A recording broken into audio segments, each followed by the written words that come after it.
Hi friends, park అనే Tamil language movie చూశాను. ఈ మూవీ ఆగస్టు 9, 2024లో థియేటర్లో రిలీజ్ అయింది. ఇది ఒక హర్రర్ థ్రిల్లర్ మూవీ. ఈ మూవీ రన్ టైం వచ్చేసి జస్ట్ 1 hour 57 minutes. ఈ మూవీ ఇంకా ఏ ఓటీటీ ప్లాట్ఫామ్ లోకి రాలేదు. ఎక్కడుందో ఎలా చూడాలో మీకు తెలుసు కదా. ఓకే, ఈ మూవీ నాకు ఎలా అనిపించింది, ఈ మూవీ స్టోరీ ఏంటి, ఈ మూవీ ఫ్యామిలీతో చూడొచ్చా అనే విషయాలు ఈ వీడియోలో డిస్కస్ చేద్దాం. ఈ మూవీలో హీరోగా నటించిన ఆయన పేరు తమన్ కుమార్, హీరోయిన్ గా నటించిన ఆమె పేరు శ్వేతా దోరతి. ఈ మూవీ డైరెక్టర్ పేరు ఈకే మురుగన్. ఈ మూవీ స్టోరీలోకి వచ్చేస్తే ఇది ఒక రివెంజ్ హర్రర్ కామెడీ. ఈ మూవీ ఫస్ట్ హాఫ్ లో హీరో హీరోయిన్ ప్రేమించుకుని పెళ్లి చేసుకుందాం అనుకునే సమయానికి వాళ్ళిద్దరికి దయ్యం పడుతుంది. వాళ్ళ ఇంట్లో వాళ్ళు వీళ్ళకి పెళ్లి ఎలా చేద్దాము అనుకుంటూ ఉంటే వీళ్ళు ఒకరి తర్వాత ఒకరిని చంపుతూ ఉంటారు. అసలు వాళ్ళిద్దరికి పట్టిన దయ్యాలు ఎవరు, వాళ్ళు ఎందుకు 7గురిని చంపారు అనే విషయాలు మీరు ఈ మూవీ చూసి తెలుసుకోవాలి.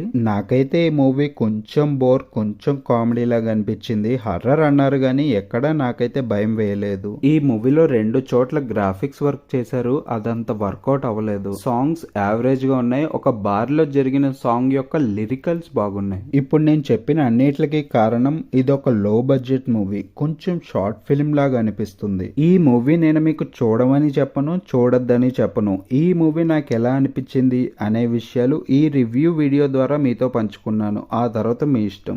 నాకైతే ఈ మూవీ జస్ట్ టైం పాస్ అనిపించింది. ఫ్యామిలీతో కూడా చూడొచ్చు, ఎటువంటి మసాలా సీన్స్ లేవు. ఈ మూవీ మీరు కూడా చూసాక మీకు ఎలా అనిపించిందో కామెంట్ చేయండి. ఈ వీడియోలో నేను మీకు ఇచ్చిన ఎక్స్ప్లెనేషన్ నచ్చినట్టయితే ఒక్క లైక్ చేసి మన ఛానల్ సబ్స్క్రైబ్ చేసుకోండి. ఉంటాను. జై హింద్.